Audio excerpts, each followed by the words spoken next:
If you look at history and the Second World War, World War II, you can see that America and Russia have become superpowers at the expense of Hitler's Germany. I think we had a European world with chocolate hills, quite a full world, wholesome with lots of ingredients. 1, 2, 3, 1, 2, 3. I think that we had kind of like a European world with a European civilization, and I think it was quite colourful, and it wasn't transparent, but I think it was like chocolate. It was like chocolate. That's what the European. But I think because of World War II, it was decimated. It was decimated by Russia and America and Great Britain. That's the Axis Alliance, I think it is. So I think Europe has been decimated, and that's why we have a transparent world now, full of transparent, meaningless things without value, such as cheap food, non-existent food, no accommodation, no shelter, bad weather, and a very neglectful attitude by people. I think that if you look at World War II and you look at prior to World War II, it was very full and bodied. It was full-bodied and it was quite healthy. But I think because of America and Russia, we have a very transparent world now. We have a world that claims to be an American superpower and a Russian superpower because they've decimated Europe. So I think that's quite interesting. I think if you look at the America as a superpower and the Russia as a superpower, they can't seem to conquer undeveloped countries like Afghanistan and Vietnam. That's quite contagious for a superpower.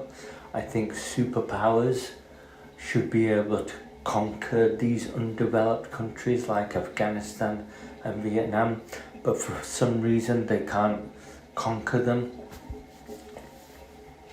So I think that America claims to be a superpower and Russia claims to be a superpower, but if you look at their capability and their advancement and their conduct and diplomacy in the world, they seem to be disengaged and frightened, and they seem to be unable to deal with local conflict, regional conflict, and perhaps international conflict.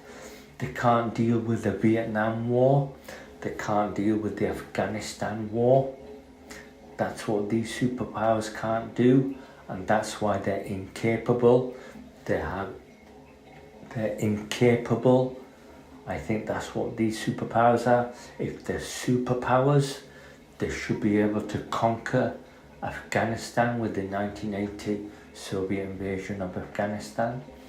If they're superpowers, they should be able to conquer the Vietnam.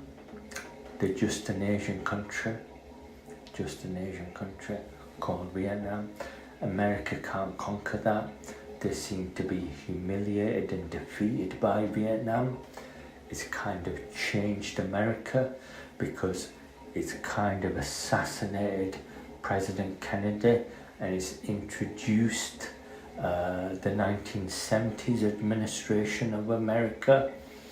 The government, it kind of did the 1970s. We had the 1960s of President Kennedy, and because America couldn't conquer Vietnam, we had the 1970s, and that's deplorable.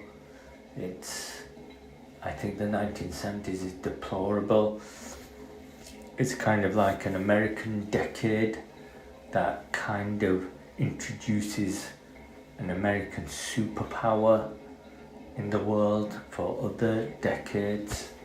But I think that the fact that America as a superpower has a problem with Vietnam. It can't conquer Vietnam. Is kind of conducive to the condition of America. And that condition is that it proclaims to be a superpower. I think that's what America does. And I think that's what Russia does. It claims to be a superpower, and it claims to be a superpower. Why does it do that? Because I think it claims to have led a flat invasion into Europe, and it seems to have insisted on some kind of situation with Hitler's Germany. So I think that there's no such thing as America as a superpower in the world. I think that, excuse me, I think there's no such thing as Russia as a superpower in the world. America has, I think if you look at America, is that it has a low intelligence. I think America has an IQ of 80. So I think it's not so much advanced. I don't think it can do sophisticated technology or learning or development or democracy or government. I think America has a low intelligence.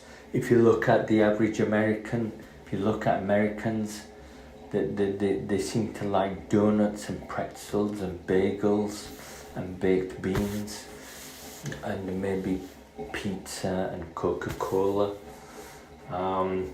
So I think that America has some kind of low intelligence in the world.